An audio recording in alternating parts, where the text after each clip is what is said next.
In the name of God, most merciful, ever merciful, and may God's peace and blessings be upon His holy Prophet Muhammad and the purified members of his household and progeny. Allahumma salli ala Muhammad wa ala Muhammad. Before continuing where we left off, let's summarize quickly the argument that we've been building over the past few weeks. So we started by saying that religion is an instinctive need in all human beings. And we explained what that means. So when we say something is universal or instinctive in human beings, we gave a number of criteria that have to be met. And then we went on to explain or to question whether faith and reason are compatible or not. Is it possible for someone to say, I have faith, and still believe and give importance to reason and rationality and logic, or not? And one of the ways that we did this is we explained it from a logical perspective, and we said people are not willing to let go of their logic, of their reason, of their rationality. That's one point. And then we contrasted the Islamic perspective with other religions. And we said there might be other religions that say that religious knowledge can be based entirely on faith, and in fact, there is no place for too much questioning and logic and reason because it's contrary to faith. And we didn't spend too much time on that, but we could spend entire lectures just on this point to explain to what extent, for instance, in Christianity, reason and logic are not considered a good thing. Right from the beginning of their sacred book, the Old Testament and the New Testament, in Genesis, when you start reading, you see that in their version of the story of Adam alayhi salam, they say that Allah subhanahu wa ta'ala told him not to eat from a tree that they refer to as the tree of knowledge. The forbidden tree is the tree of knowledge in their version. And the reason is that, as it is explained to them by Satan in heaven, in that world, they are going to know right from wrong and good from evil. So it is a tree that once you eat from it, you gain knowledge. And Allah subhanahu wa ta'ala, according to that version, to that religion, does not want human beings to gain that kind of knowledge, because according to that version, they will be equal or like God, like us, as Genesis says. Of course, in the Islamic version of that story, that's absolutely unacceptable. We say that the tree had nothing to do with being a tree of knowledge. It's not knowledge that Allah subhanahu wa ta'ala does not want to give to Adam alayhi salam or human beings in general.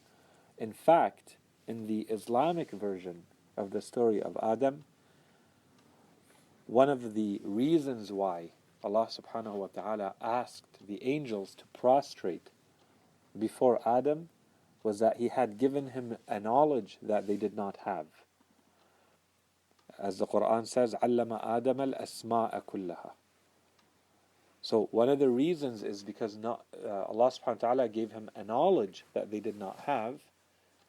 That made him special. That gave him a merit that they did not have. So right from the beginning of our interpretation of reality, our understanding of the relationship of human beings with Allah subhanahu wa ta'ala and with the world, we see that there's a very big contrast between the way perhaps other religions view the importance of knowledge and logic and reason with how Islam views it. Like it's ingrained right from the root, right from the beginning. You see there's a divergence. One religion is going in one way and saying the reason why human beings fell, the fall as they call it, the fall was the result of human beings going towards knowledge, and they shouldn't have. And we're saying the merit of a human being right from the beginning is the ability to gain knowledge that other creatures are not able to gain. That's step one. So right from the beginning we see a divergence.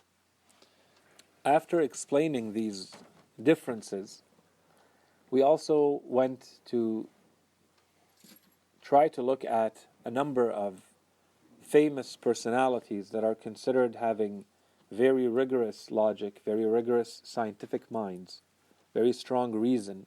No one would dispute that those people have a very strong rational or reason or logical dimension. No one would dispute that. And yet we see that in many cases, even the most prestigious, the most famous, the most popular of those scientists, many of them were still believers in God. So that's one other way that we said we show that there is no incompatibility, no contradiction between reason and faith. And then we went on to look through the Quran very quickly, to look at different types of verses that in one way or another are always reminding us, showing us the importance of reason in our religion. We said there are verses that simply say it is important to know, to acquire knowledge. That's one type of verse. Another type of verse explains in general the importance of reflection and thinking and using our minds. And then we have another type of verse that insists on studying nature and studying nature in a way that brings us closer to Allah subhanahu wa ta'ala, which means it's a deeper study of nature. It's not studying nature at the surface. It's studying nature and trying to see why is it the way it is. Understanding the connections, understanding that it has design, understanding that it's much deeper than what we see at the surface. And then we saw other verses of the Quran telling us that we have to study human history so that we learn from previous nations. And then we saw other verses of the Quran saying that in our religion, it is unacceptable to follow what we found our parents following. That's not a valid argument. They may be right, they may be wrong, but just doing it because your parents do it is not enough. That's unacceptable. And beyond that, the Quran also says you cannot have a belief system, you cannot have faith if it's only based on what the Quran calls conjecture, which is a dhann, which is something that doesn't reach the level of certainty. The Quran says if you want to have faith in something, you have to have 100% certainty that it is true. At the end of all of this, when we put all of these arguments together, the conclusion to the question that we asked, which was, is faith and reason, are they compatible or not? We said the answer is not only is reason compatible with faith. In Islam, the Islamic position is that reason is part of religion. It is impossible to have an Islamic faith that does not have reason in it. It's unacceptable. Islam does not want believers, Islamic believers, people who consider themselves good Muslims, who do not have a very strong, who do not give a very strong importance to reason, to logic, to introspection, meditation, deep reflection. All of that is part of the foundations of our religion. So, this was to start seeing the place of reason and faith. Okay, this was a first step. The second step that we wanted to see is what do we do between the importance of faith on one side and the importance of reason on the other. In other words, are they trying to do the same thing? Or in other words, the way we ask the question, are they competing? Is faith and reason, is your heart and your mind, are they competing for the same thing, or are they supposed to have different functions? And we said they are supposed to have different functions. The role of reason is supposed to be to help you discern, to help you distinguish between things that are contradictory and things that are not contradictory. The role of faith, the role of religion, is supposed to help you improve on your spirituality. It's supposed to teach you right from wrong, not in the logical sense, in the moral sense. That's the purpose of the spiritual guidance that you get from faith.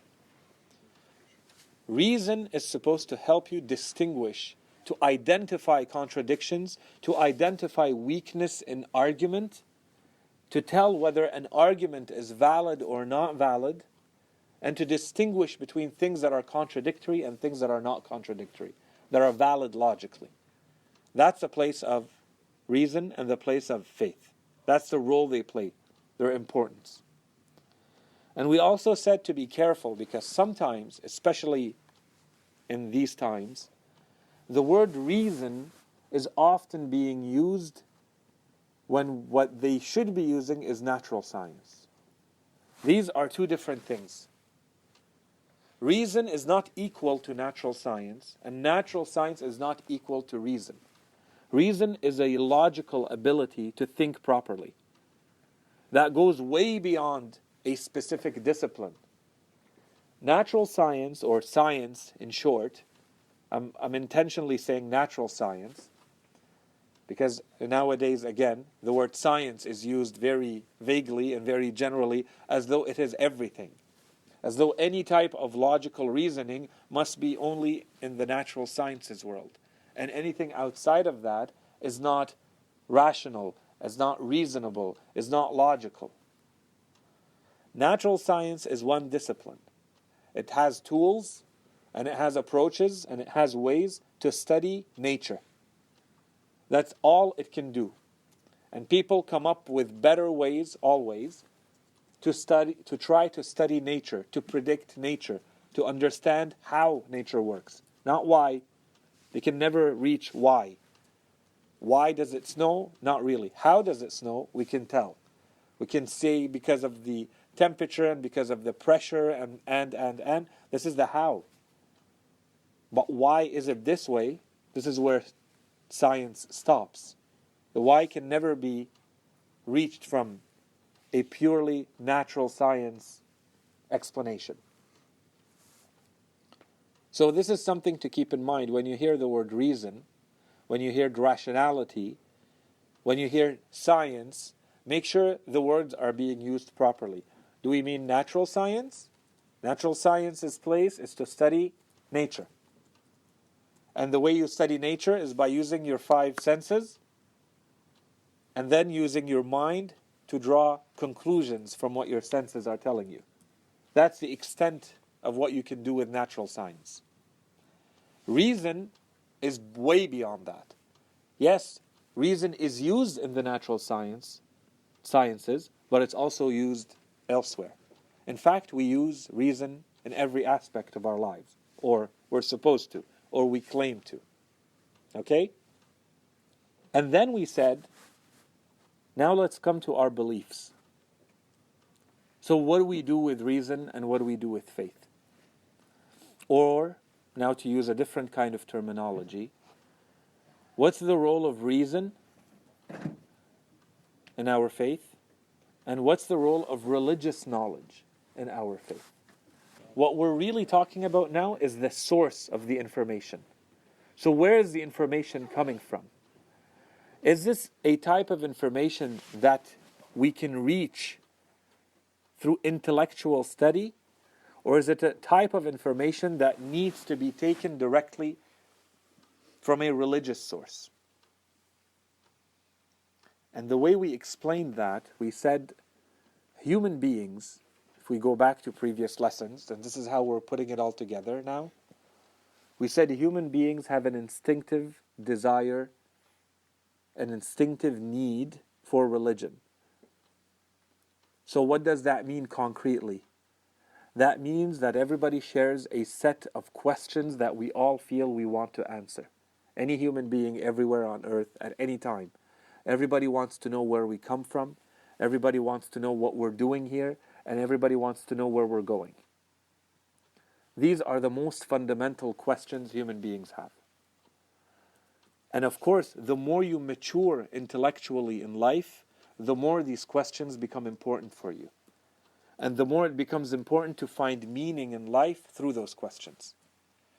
When you don't have that much maturity intellectually, you don't give a lot of importance to these questions. You feel them, you might think about them from time to time, but as you mature in life, as you go through things in life, and you become more mature, you evolve intellectually and psychologically, those questions become more and more important. Everybody tries to answer them.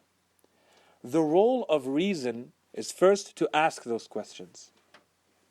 That's one. So at least it's directing you towards these topics. Secondly, the role of reason is to start answering those questions. So the beginning of your faith, the beginning of your belief system comes from reason. Reason on its own, without any religious sources, reason on its own should lead you to belief in the existence of a God. Reason on its own should tell you that there must be something after you die for this world to make sense. And inshallah, over the next lectures, we will prove all of this purely with reason. We will show how rationally you can build this kind of system.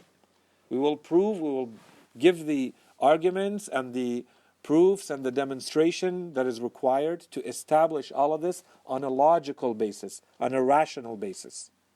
And we will complement it with the Quran, we will complement it with the narrations. But we'll show that you can build this entire foundation on a logical basis. But then the question is, so where does the faith part come from? If I can do all of this with reason, then why do I need a religion, specifically this one or that one? What's the role of faith or religious knowledge versus rationality, logic, reason? And here is where we start to distinguish, and we say there are two types of beliefs of religious knowledge.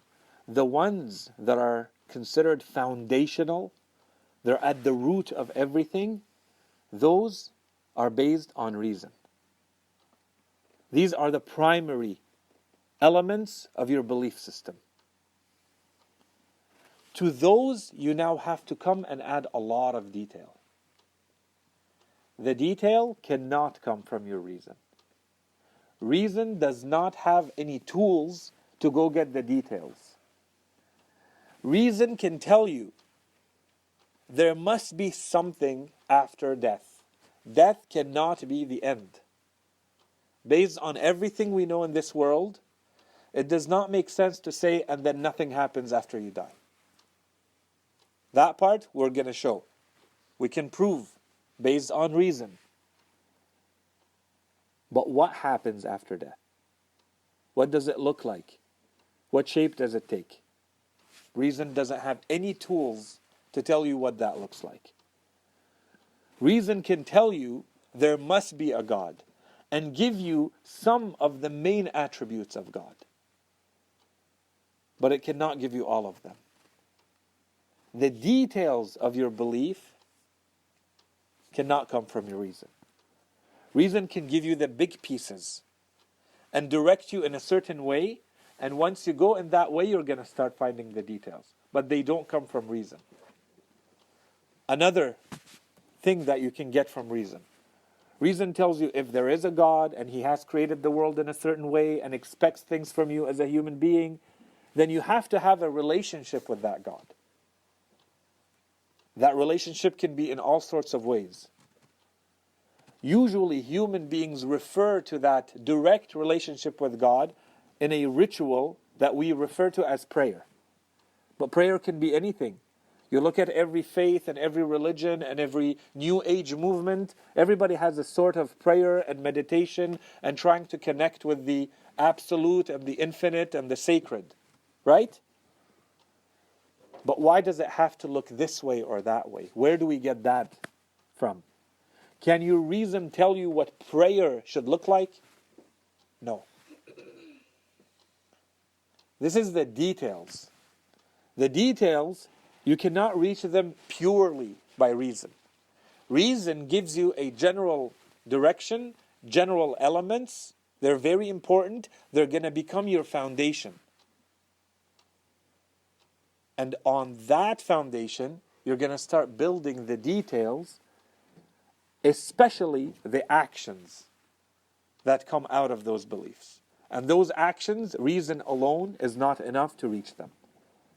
Reason alone tells you there must be things that you have to do to improve yourself spiritually. Reason may be even able to tell you that depriving yourself of food and desires and things that you're always accustomed to is a good thing for your discipline, for your health, and especially for your spiritual improvement. But is it really going to have the shape that we'll see when we do the fasting of the holy month of Ramadan? No.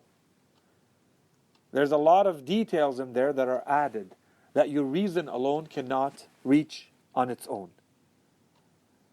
So this is another distinction that we start seeing between the role of your reason and logic and how far it can go and where it stops and where the rest has to come from. So now we want to keep building on that. Now we're going to add, let's start with a good example.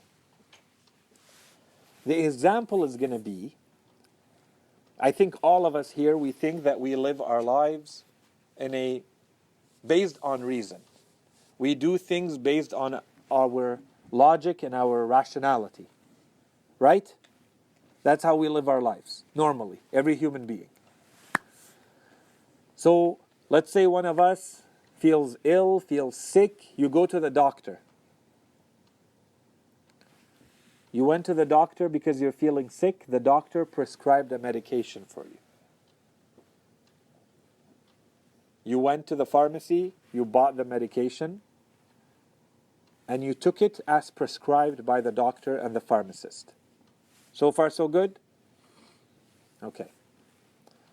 If someone sees you doing all of this, do they consider you someone who has acted based on reason and logic and rationality, or do they say you are acting based on blind faith? Blind faith. You consider that blind faith? Yes. Who says blind faith and who says rationality? You say rationality? Because Rationality? Why is it blind faith? because you didn't do the research yourself and decide that this medication is good for me. You're trusting somebody else's knowledge. So I think it's blind faith. Okay. Why is it based on rationality? Just what people do when they get sick, they go see like a specialist. So basically, Trust that the doctor's doing, like, he's for your benefit, like what he's doing is for your own good. He's not trying to harm you. Okay. So technically, it's like it's a mix of both because first the reason, using your reasoning, you go to the doctor, and then blindly or whatever, you believe on the prescribed medication because you know he's a professional. Okay. Yeah, just saying because you need the medication right now, so the only way to know the medication is either become an expert, which takes a while, and you need it right now, or go to somebody that has credentials of being the expert and taking a shortcut, basically. Okay. That's it? Okay, so that's actually the right answer. So is it one or the other? Well, it depends. It's actually made up of two things. So now you guys are saying the two things, but you have to be careful how you say them. You're hitting all the points. It's just how you package them. The rationality part, and there is a rationality part, and there's a blind faith part. But generally speaking, when you put all of this together, you do not say that this is blind faith. a normal person who looks at this situation would say you're acting based on reason. But what allows you to say that? This is based on rationality. What allows you to act based on rationality? Is that exactly like you said? If you're saying based on rationality that because you are an expert, you can do it. This is based on your own reason. And if it's not your own reason, then you can rely on the reason of someone else that you trust, that you're sure has the right reason, has the right rationality, to the extent that you can rely on them. So it's a reliable, valid expertise, specialization. If that condition is met, you know the claims, the statements, the advice that you're getting from that kind of person is valid, then a rational, reasonable person will say, you can rely on them with blind faith. Because they're a trustworthy source for that kind of information. Right? And that's the blind faith part. It is a blind faith, but it's a blind faith once you've established that it's a valid blind faith. So, do rational, reasonable human beings rely on the blind faith aspect in their normal lives or not? Yes. In fact, we do in everything. Not that many of us are electricians. We rely on the electrician and we assume that they've done their part. So when you walk into a house and you turn on the light, your assumption is that the whole house is not going to burn because you assume that they've done their part. You rely on it. You rely on the fact that your mechanic did a good job when they fixed your car and it's not going to blow up when you're going to drive away from the garage. Right? That the dentist is not going to mess up your teeth more. He's going to fix them when he's done working on you. And so on and so forth. Human beings in general consider it a valid argument to rely on the expertise of someone else and to put your blind faith in them on one condition, is that you've already established beforehand that you can rely on that expertise, that you can rely on them for that faith. Something has to tell you that you can put your faith in them. So in the case of a doctor, for instance, this is something that society has decided together over time. They've decided that if you take these 30 courses and you pass, and you do maybe 1 year to 1.5 years of practice, then you know enough about the human body to start giving advice and prescribing medication and treating people who need the treatment. Tomorrow those things could change. They could say instead of 30 courses you need 60 or 20. And instead of 1 year of practice you need 10 years or 2 months. It's something that people decide together. But you've put your trust in that system, and you say if someone has that degree that has been established socially and it seems to be working, I have reason to believe that it's working well enough, I can put my trust in it. I can rely on it. Now let's go back to our original question. So what we've said so far is that the foundations of your belief system, you have to reach them on your own. On your own, you have to be convinced. You do your own thinking and you do your own research that is there a God or is there no God? What kind of God is it? You have to reach that on your own. You cannot follow the blind faith argument for something like this, because everything is going to rely on this after. So those pieces you have to establish on your own. You can't go to the specialist for those.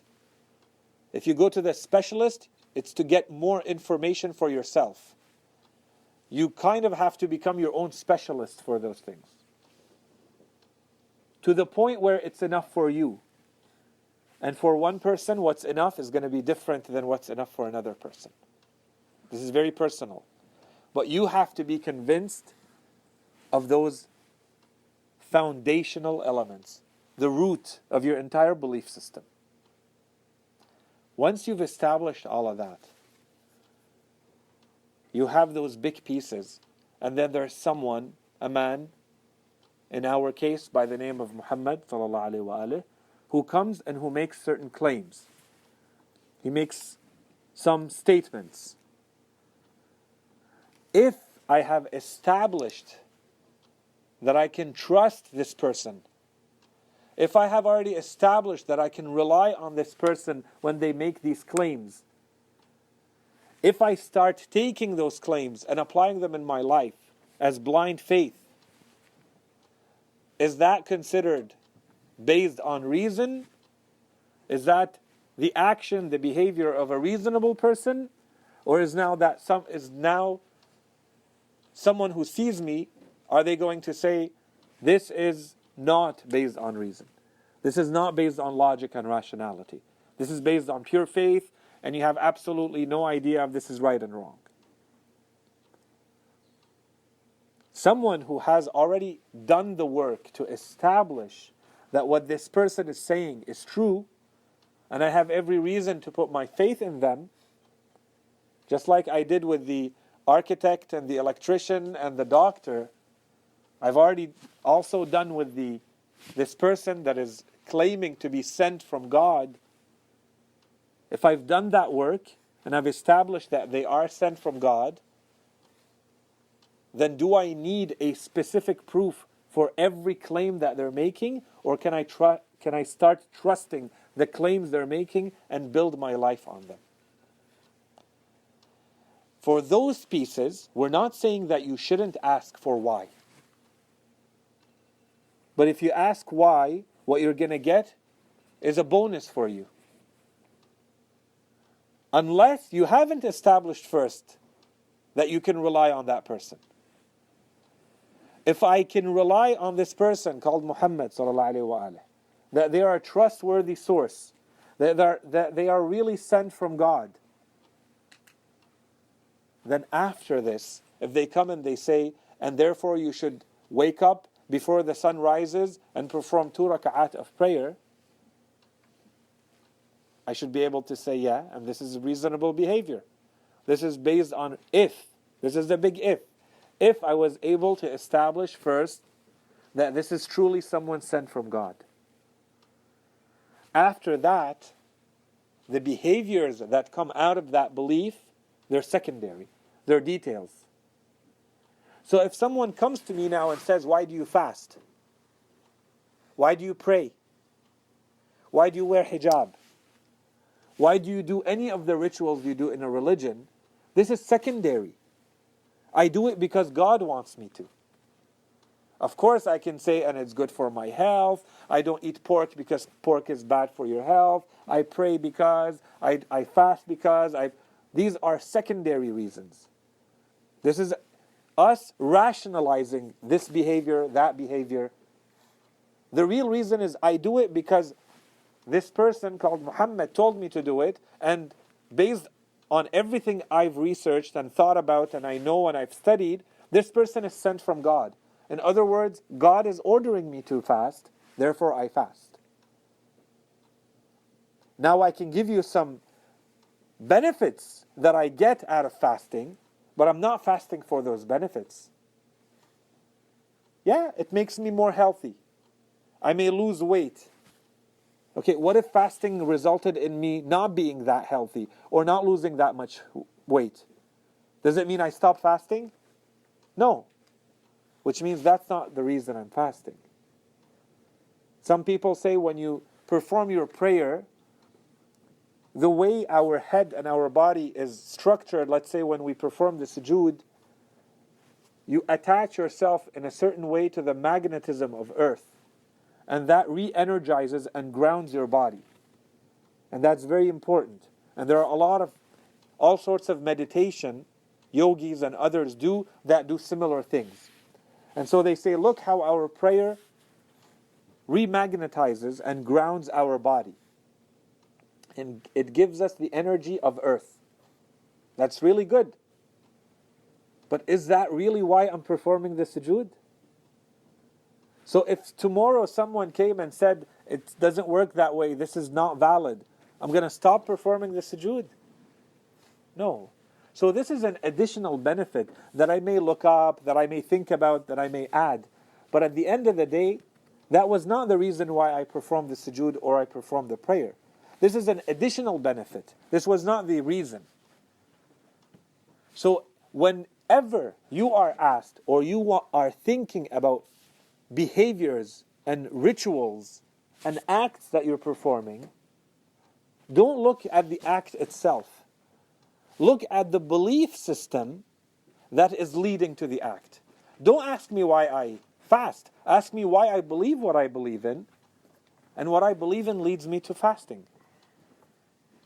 My answer is always going to be partial if I only talk about that one act. That one act is part of a much bigger system. That whole system is put together and it's based on a belief system.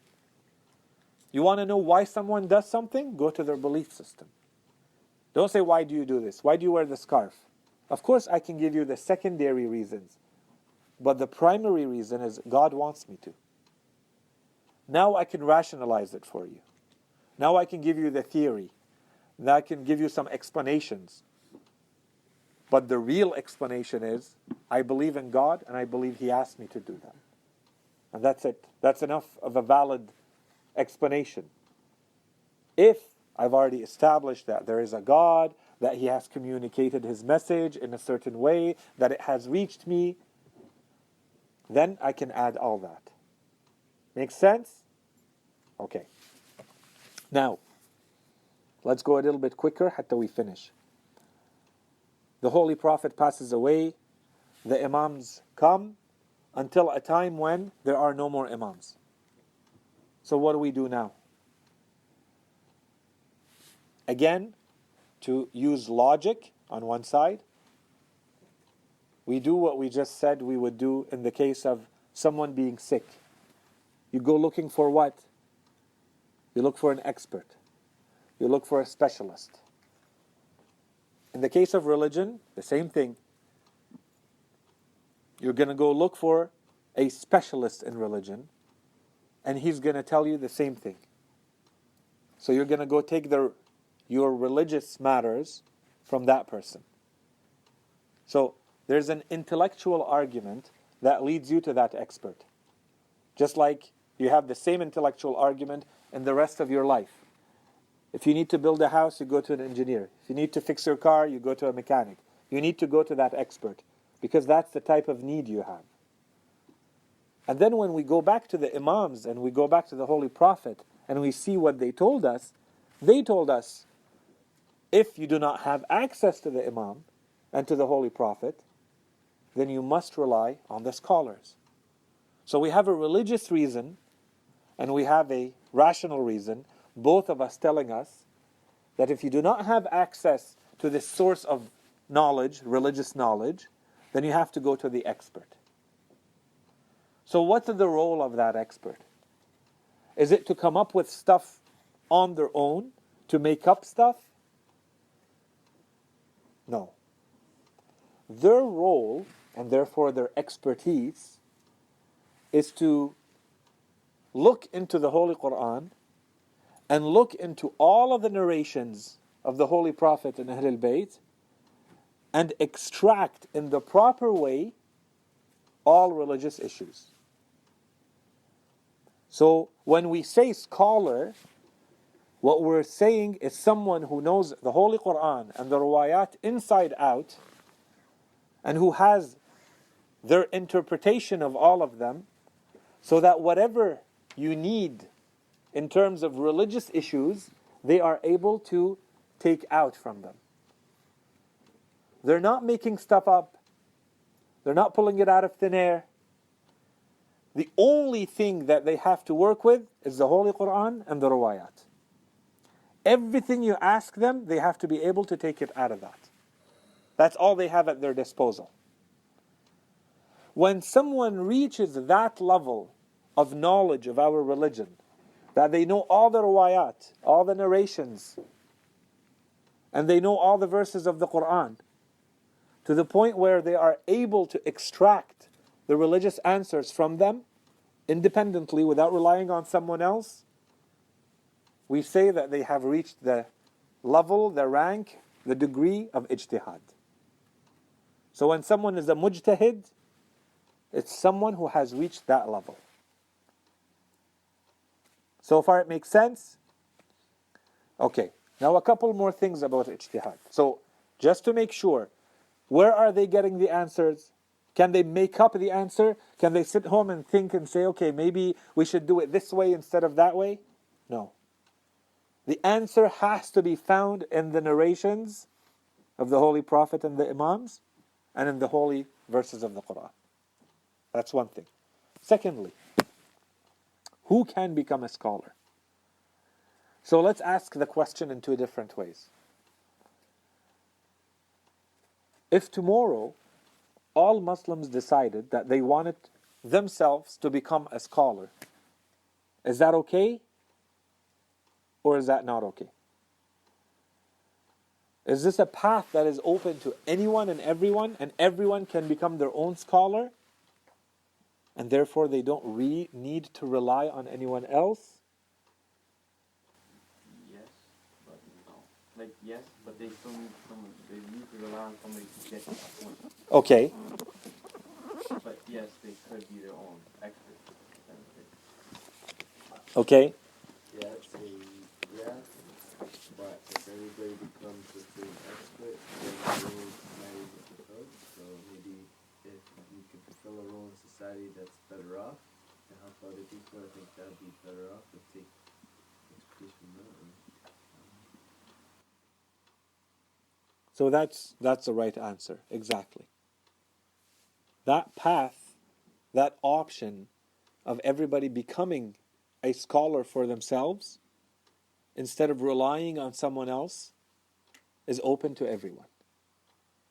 Of course, there's a social dimension because it's a lot of work to reach that level of expertise in religion, to the point where if everybody dedicated their entire life to reaching that point, I think there's a lot of aspects of society that would no longer work properly. Okay? And that's a whole topic that needs to be discussed in fiqh, that what are the functions in society that are absolutely essential. And you would see some of the fuqaha, some of the jurists, of these experts, saying we need more people in that field or that field. Okay? So if tomorrow everybody decided to become a scholar, they could. So what I'm saying is, if tomorrow any of you decided that you want to stop following someone else, well, you better get to work and start heading in that direction so that you reach that level of expertise. And at that point, you no longer need to rely on someone else's opinion in the manner in which you can extract your religious knowledge from the Holy Quran and the narrations. Until that point, you're at their mercy. That's what any rational, reasonable person would tell you. Just like you're at the mercy of the doctor for your illness and the mechanic for your car troubles. You can't make it up on your own. Any rational person would tell you better not touch that because you're going to cause more harm than good. Now let's flip the question. If tomorrow everybody decided that no one wants to become a scholar in that sense, of that level of expertise, is that acceptable or not? Acceptable in society or religion? Religion. No. No. Why no? It probably would have been like little acceptable back when Rasulullah sallallahu alaihi wasallam or the Imams were there, because you had someone to fall back on and taqlid, you know. But today, if that happened, where would all our knowledge and our findings and our research on Islam come from? So we just stay at where we are right now and we never advance. Exactly. While the first one is, the path is open to everyone, anyone can become a scholar. So tomorrow if everybody decided in theory to become a scholar, we would say, okay, go become a scholar. But if everybody said, I don't want to become a scholar, we would say no. In fact, if this were to happen, this would be haram on everybody in society. Why? And this is why, where our religion says there are two types of obligations. There are obligations that are individual, That means regardless of what everybody else is doing, this is your individual obligation. It doesn't matter what everybody else is doing, you have to pray. It doesn't matter what everybody else is doing, you have to fast. These are individual obligations. And there are collective obligations, obligations that are more social, they go beyond you. And in those cases, if someone does it, then it's no longer an obligation on the others. Yeah. So is it like the thing where, like, let's say someone walks into the majlis and says Salaam Alaikum, and as long as someone says Wa Alaikum Salam, it's not. Exactly. This is a type of obligation that we call kifai, wajib kifai. It's a collective obligation that is upon all of us until someone steps up and does it. And then it's no longer an obligation on anyone else. And so that person, not only do they get the thawab for themselves for having done it, because they stepped up, but they get the thawab of having relieved everybody else of having to do it. So the salam is probably the easiest example in our daily lives. But another one, for instance, is if someone passes away.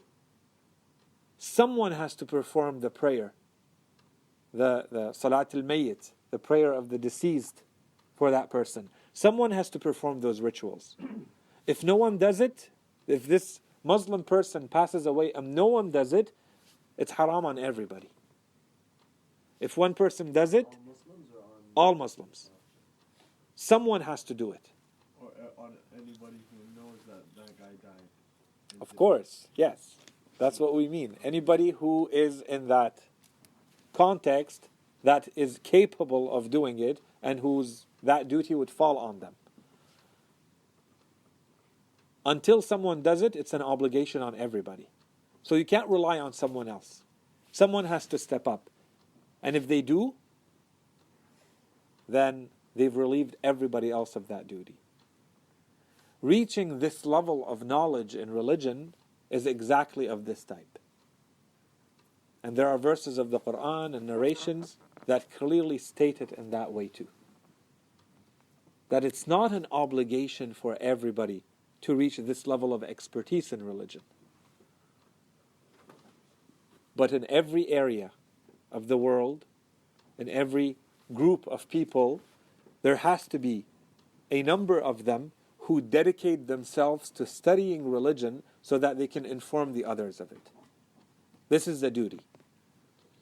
And this is why how we start understanding the importance that our religion gives to those people. They're basically dedicating their entire lives to this so that others can have their normal lives. And you go to them only when you need them. And in religious matters, what else is there that is of greater importance than this? And this is one way to understand the role of scholars in our religion. So this gives us kind of a general idea on how we went from this notion of the place of reason in our faith and the relationship between reason and faith and what each of them is supposed to do and the importance of reason in our belief system and how our belief system is first built based on reason and the details come from religion. And those details, when we say they come from religion, although it may look like we are putting a blind faith in this religion, the blind faith comes only after we've established the rational validity of that system. This gets us all the way now to this idea that we call taqlid, or following a scholar's opinion in religious matters that are considered what? Secondary. The details of religion, the applications of religion. I don't go to my scholar to see whether God exists. Right? That one I have to find on my own. But I go to him to see how am I supposed to do my sujood exactly? And if I travel and I'm fasting, do I stay fasting or do I break my fast? And at what distance do I break my fast? See, these are the details of our religion. They're not the big components of does God exist and what happens after death and is the Quran the word of God or not. This is a very different kind of question. Once those questions have been researched and you've reached your answer, the big ones are rational. The details of the big questions come from religion. What happens after death? Detail. Something happens. It doesn't all end. Allah subhanahu wa ta'ala is fair for this world to make sense. There has to be an afterlife. But what does it look like? Reason stops there. And this is where religion has to come and add the details. So it may say there's something that may or may not happen in the grave, and something that may or may not happen in an afterlife, and it takes this shape or that shape. This is where religion comes and adds complements all with all the details. I'm going to stop here. وصلى الله على سيدنا محمد وعلى آله الطيبين الطاهرين.